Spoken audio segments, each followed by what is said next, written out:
Le direct de la place du village. Mais figurez-vous qu'on est monté à la Clusaz. Eh oui. Et nous sommes chez Maurice Vitoz à mes côtés et on a mis le masque, et on a chaud sous le masque. Maurice, il a pas le masque aujourd'hui. Non, puis je ne vais pas en mettre non plus. Puis, voilà. Parce que moi, je suis sain. Là, on risque rien du tout. On est en pleine montagne. Je peux vous dire qu'on est sur un versant ici. On est sur les pistes de ski. C'est ça, on est là. Hein. Exactement, en plein milieu des pistes de ski. À 1200 mètres d'altitude. Sur les pistes de ski du Cré du Merle. Le Cré du Merle, si vous connaissez. Alors, on va expliquer que Maurice a tenu 40 ans le fameux bar de la place du village qui s'appelle le Lion d'Or. Voilà, exactement. C'était du bien de famille. Ah, c'est une belle histoire en plus, ça. Ah ben oui, ben bien sûr. Ça avait été tenu par mon oncle. Et puis après c'est nous qu'on a pris parce que j'ai eu un partage de famille. Et ben voilà, regardez-moi ça, 40 ans, au cœur du village de la Clusaz, il est 17h45 en direct. La pluie commence à arriver. Ouais, c'est pas le grand beau temps. Hein. Ah, pas du tout même. Et puis ils s'annoncent pas beau. Ouais. Et puis si on prend les ditons, eh ben Barnabé, il a pas sauvé Saint-Médard. Saint-Médard. Ouais. Eh bien 40 jours de pluie. Mais enfin c'était jeudi.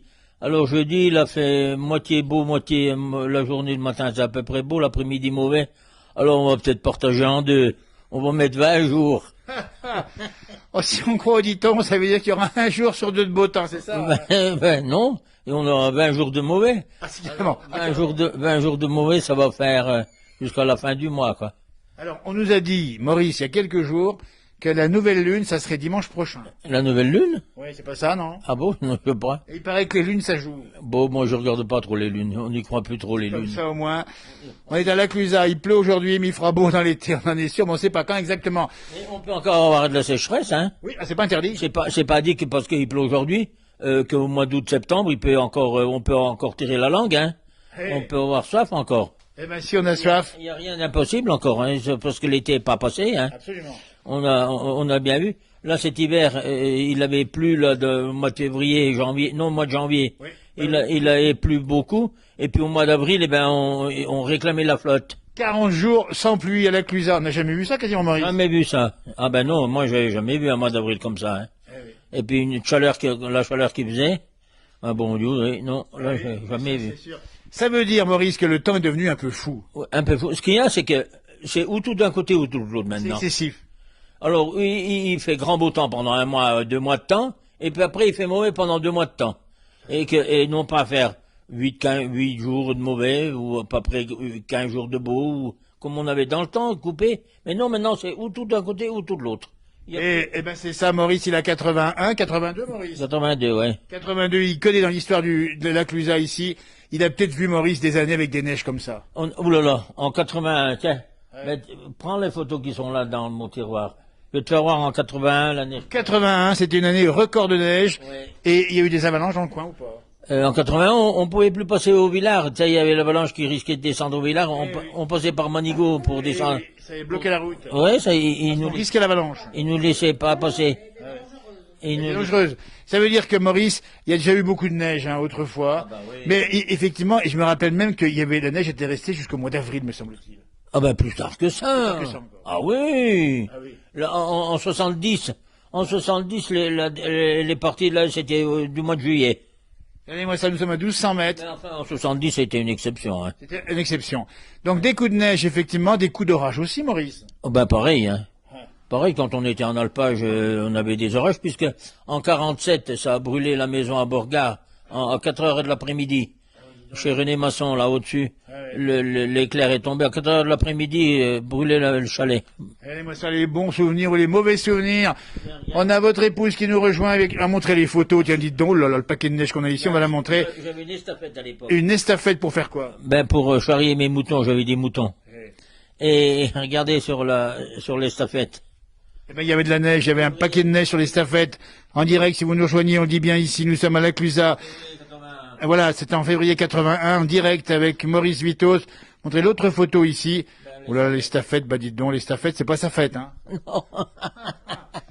Alors Maurice, il a surtout tenu le Lion d'Or. Le Lion d'Or, c'est quand même un restaurant, un bar, c'est un bar mythique avec votre épouse. Dites donc, alors là, vous avez connu tous les champions de la station. On a connu tout le monde. Les anciens, les bons, les mauvais, comme tous. Et puis là, toute la jeunesse. Maintenant, on connaît plus personne parce que les jeunes, maintenant, c'est nous les vieux.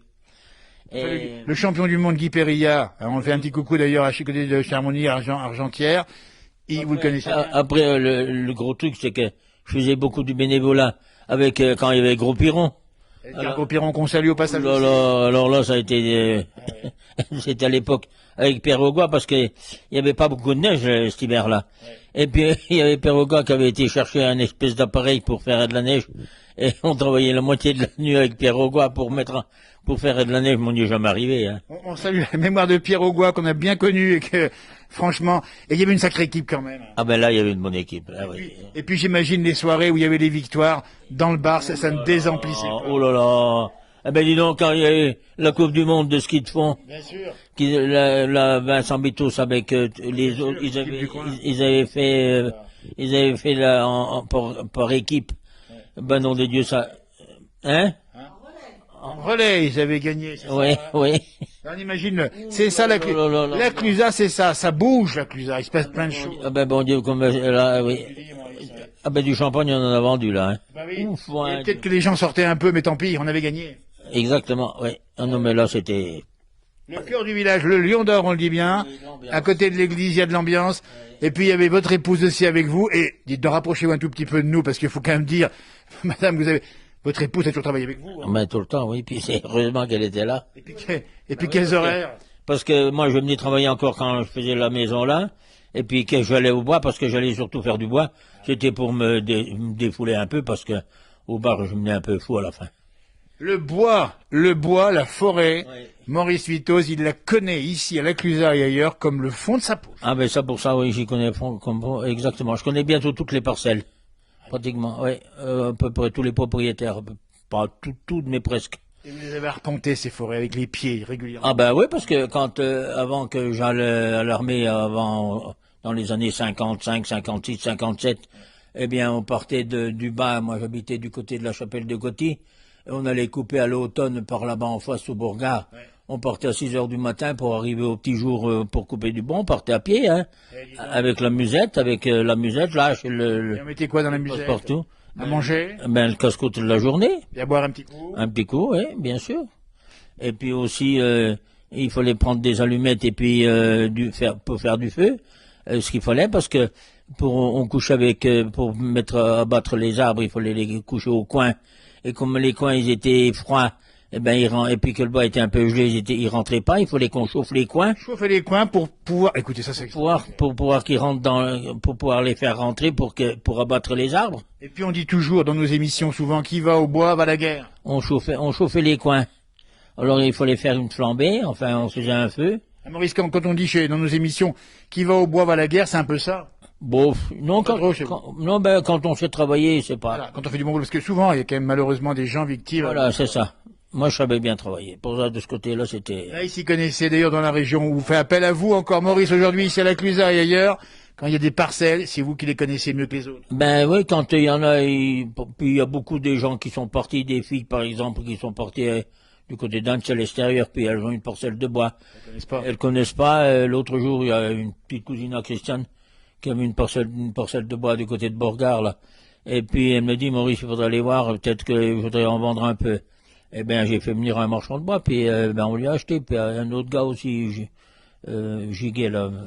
L'expert en bois. Et puis les forêts, elles sont belles ici. Et ça pousse, dites donc, avec le climat qu'on a. Mais ce qu'il y a, ça vaut plus rien du tout. Comment ça se fait? Ben, parce que je sais pas ce qui se passe, mais là, le bois de chez nous, ils font venir du bois de l'étranger, et puis l'autre, il vaut plus rien. Et puis encore maintenant, on va avoir des écolos et il faudra arrêter d'en couper, qu'ils disent. Alors il y a qu'à voir. Alors que le bois, il pousse naturellement et il faut le couper quand il faut. Eh ben bien sûr, mais c'est comme tout. Je leur ai dit l'autre jour à une réunion de conseil. Il y avait une réunion de conseil, j'y avais été. Et je leur ai dit, mais c'est comme les pommes. Une pomme, quand elle est mûre, il faut la cueillir. Un arbre, c'est pareil, quand il est mûr, il faut le couper. Voilà. Et puis, pour laisser la place aux jeunes, pour que ça... Sûr. Et c'est la vie, c'est comme ça que ça se passe, et ça rebiole, Ben, il faut générer les forêts. Et voilà. Et on fait des belles forêts. Ça a toujours été, c'est pas d'aujourd'hui, hein. Ils vont essayer de venir nous en apprendre, tu penses bien, arrête. Tu parles, Maurice, dis donc pas. Maurice, il a confiné ici, on dit bien la Clusa, mais Maurice était souvent à droite à gauche dans les bois, mais en respectant à peu près les limites, hein. Oui, bah, bien sûr. Attends. Non, Avec ta petite voiture là-bas dehors. voilà, exact. Eh, Avec mon petit 4x4, je vais un peu partout. Moi. eh ben voilà, puis on est un peu chez nous ici. La Clusaz, Maurice, c'est une belle station, ça a bien changé, comme on dit. Ah ben ça a changé. Hein. Ouh là là là là là. J'aurais pensé autrefois que ça allait venir comme ça. Ben non, parce que déjà pour un, tu sais, quand on était déjà avant que j'aille à l'armée, eh bien, on travaillait comme on travaillait dans le temps, hein. Mais après, quand je suis revenu, il y a une évolution énorme. Ça a été d'une vitesse que. Ça a changé du tout. Oh là là. Bon ben, au départ, on n'était pas contre parce que c'est vrai que ça changeait et puis on s'est motorisé, hein, on marchait plus à pied. Alors Oui, ça a changé. Puis il fallait aussi que les jeunes restent au pays, il fallait du boulot. L'agriculture. il y avait du boulot pour ça. L'agriculture aurait pas permis de rester forcément.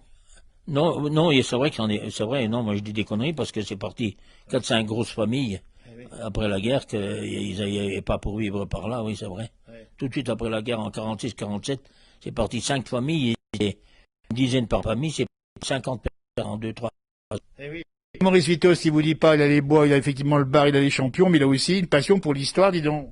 Ah ben, l'histoire, oui. On l'avait rencontré il y a pas longtemps, il y a 2-3 ans, Maurice, avec des lettres justement qui avaient été écrites par des gars qui étaient partis à la Première Guerre mondiale, et ça t'avait fait presque arracher les larmes. Ben, c'est-à-dire que pendant 2 mois, j'ai vécu avec eux en lisant les lettres.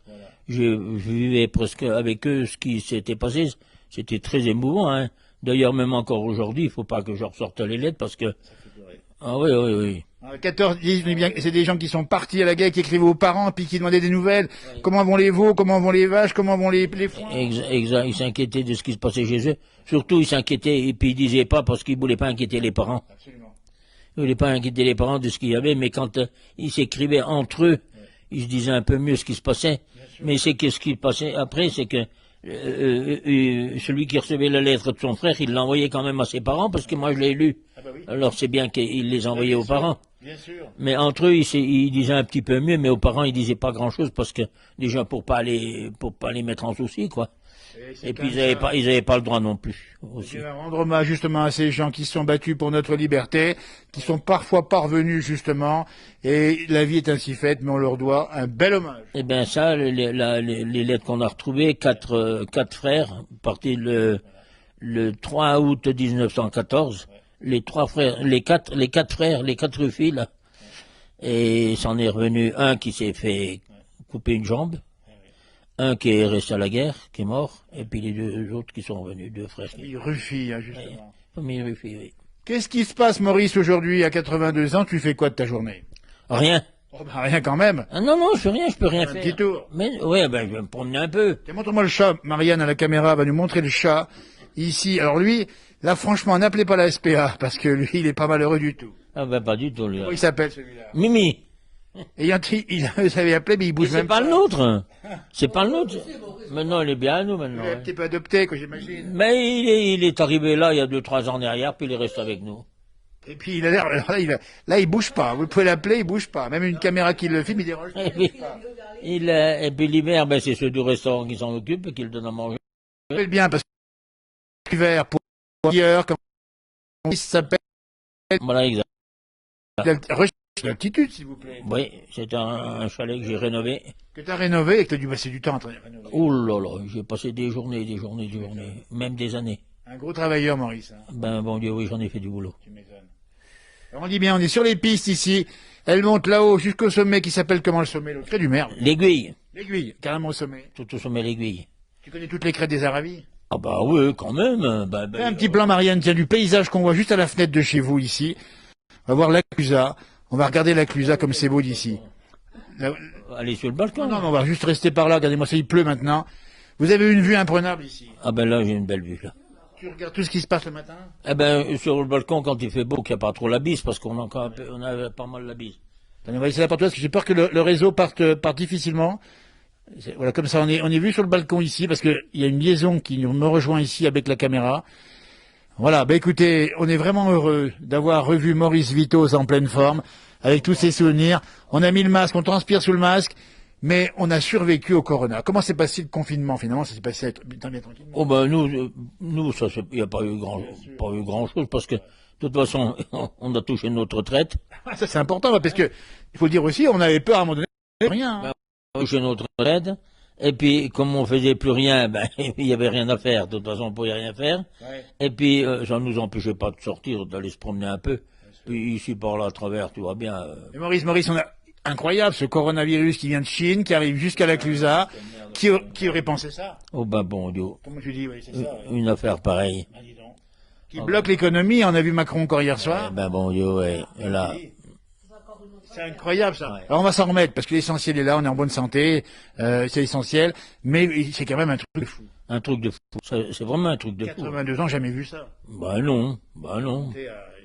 Un truc de fou, ça. Truc de fou. Bah, écoutez, on va vous remercier. C'est sur ce truc de fou qu'on va saluer Marianne à la caméra aujourd'hui. Tiens, dis donc, Ouais. pendant qu'on est encore là, regarde, Fais-moi un plan là-bas, Marianne, encore c'est possible. regarde la photo là-bas. La photo là-bas. Ben c'est là en face, regarde. Et dis donc, il y avait pas de forêt. Regarde où il y a le chalet là-bas. Ah, bien sûr, je le vois. Tu le vois le chalet C'est là-bas? incroyable. Ben regarde où il est. Ça, c'est Il est là. Eh ben tiens, on va comparer justement entre hier, ici, on voit l'image ici avec le chalet qu'on a juste ici avec la partie des boisés.